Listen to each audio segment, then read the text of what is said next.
Whitehorse, Yukon Territory, Canada's largest city north of the 60th parallel, about 30,000 residents strong, sits between the emerald blue Yukon River and the evergreen-flecked hills on Whitehorse's eastern and southern edges. At the top of 2 Mile Hill Road, just past the Alaska Highway, dozens of young hockey players, some wearing new Buffalo Sabres hats, came in and out of the Canada Games Centre, a multipurpose sports facility, for the first day of tryouts for the Whitehorse Mustangs club teams. Not far from the players' minds, or, for that matter, their parents, was the legend of Dylan Cozens. Months before, on June 21, Cozens, 18, a Whitehorse native, became the first player from the area to be selected in the first round of the N.H.L draft, taken by the Sabres with the 7th pick. Everything stood still in Whitehorse that day, Michelle Dawson-Beatty, president of the Yukon First Nations Hockey Association, said. Everything, that is, except Sabres gear. In the hours after the N.H.L draft, the Whitehorse outpost of the Canadian retailer Sports Experts, situated on the town's sleepy main street, scrambled to import Sabres product. Just being in the north, it's tough to get stuff shipped in, Matthew Hitchcock, the store manager, said. We tend to get the slim pickings. When the shipment finally arrived, the generic assortment of buffalo caps, t-shirts and nameless jerseys flew off the shelves. Because of Whitehorse's isolation, hockey players have been as difficult to export as N.H.L merchandise to ship in. It is a hockey-mad area, and it has produced a smattering of college-level players almost in spite of the obstacles the city's size and distance create for player development.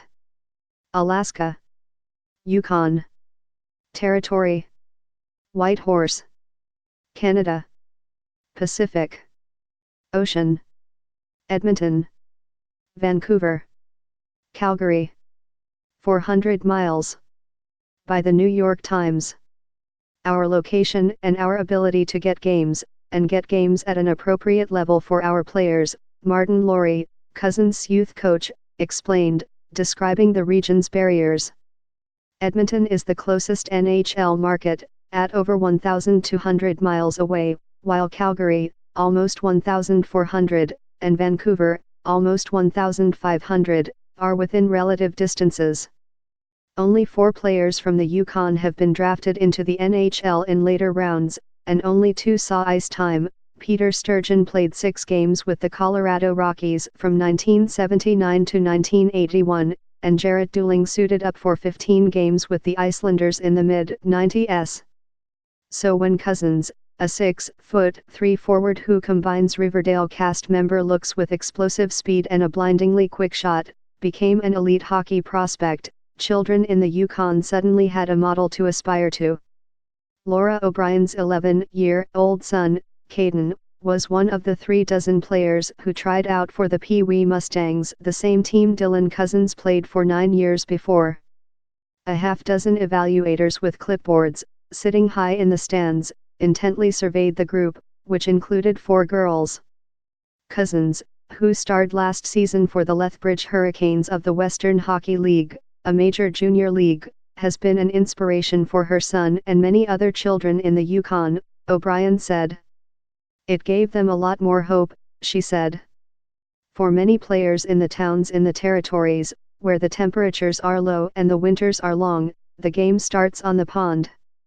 When Dylan Cozens turned 3, his father, Mike, built a small rink in the backyard where Dylan, with his friends or brothers, would run games throughout the winter.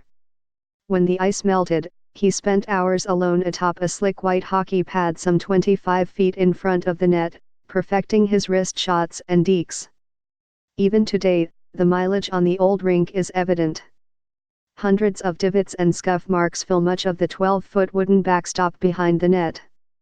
I've spent so much time out there, some of the best memories of my life, Dylan Cozens said in a phone interview from Buffalo in September. Hockey culture in Whitehorse is a lifelong cycle. It's a place where people begin playing as toddlers and continue until they are in 55 and over recreation leagues. The people from Whitehorse are just very honest hockey players, Laurie said. We've always prided ourselves in not being fun to play against. When Cousins was 11, his profile soared regionally. In one tournament in Vancouver, he accounted for 28 of his team's 30 points, including 7 goals in its 8-0 championship victory. He returned home ranked second in Western Canada in his age group by Western elite prospects. But at home, he was caught between being too good for the youth leagues and too small for the men's. He joined a second-tier men's beer league anyway, and in one game he was chased down by an opponent. The two collided into the boards. This guy was about 225 pounds, 6 feet, Dylan was 12 years old and 100 pounds lighter, Mike Cousins said. There was no comparison. Dylan Cousins broke his leg, missing a full season.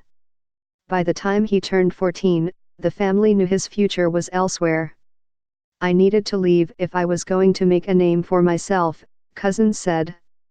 In the fall of 2015, he left Whitehorse for a hockey academy in Delta, British Columbia, embarking on a 3-stop, linear path to the N.H.L. One by one, the mostly 13- and 14-year-old hopefuls whisked around cones and past the blue line, firing pucks at a goalie, hoping to earn a spot on the Bantam Rivermen team. The best, and youngest, of the bunch, Gavin McKenna, who was 11 at the time of the tryout, skated with speed and grace, handling the puck with creativity and control. He's doing things that I didn't see Dylan do at the same age, Laurie, Cousins' youth coach, said. Last summer, McKenna played with a club team based in Ontario that competed in Italy and Los Angeles. He said he dreamed of playing for Canada in the Olympics and, of course, starring in the N.H.L. He, too, will be expected to leave the Yukon.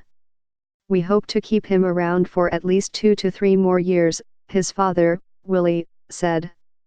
Though hockey officials in Whitehorse still concede that the area's elite players will have to move out of the territory to realize their dreams, they hope an improved infrastructure will push back the departure date. 4 years ago, Air North added flight options, flat rates, no change fees, unlimited baggage, chartered flights, for teams and parents that made it easier to travel to tournaments in distant destinations like Dawson Creek and Powell River in British Columbia. Then there is the Bantam Rivermen team that joined the British Columbia Hockey Zone program, arriving in Whitehorse 2 years after Cousins left. In the 3rd year of the program's 3-year pilot, the team has the potential to make a difference in players staying home, if it continues. And we actually get home games where teams actually come up to play us, said Justin Halowady, president of the Whitehorse Minor Hockey Association. That's making a difference for players to stay. Mike Cousins, a territorial court judge, and his wife, Sue Bogle, a prosecutor, will not need Air North when Dylan first suits up with the Sabres. His entry-level contract states that his family will be flown to the N.H.L. city in which he makes his debut. Despite a strong showing in training camp and preseason, the Sabres sent Dylan back to Lethbridge for more development. He has tallied 46 points and 20 goals.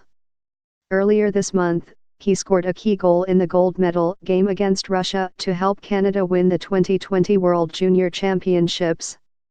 But back in the Yukon, Dylan Cousins is a pioneer. He showed kids that a kid from here can play at the highest level, Laurie said. For years, we've been preaching to the kids that the only difference between you and the kid from Vancouver is where you're living.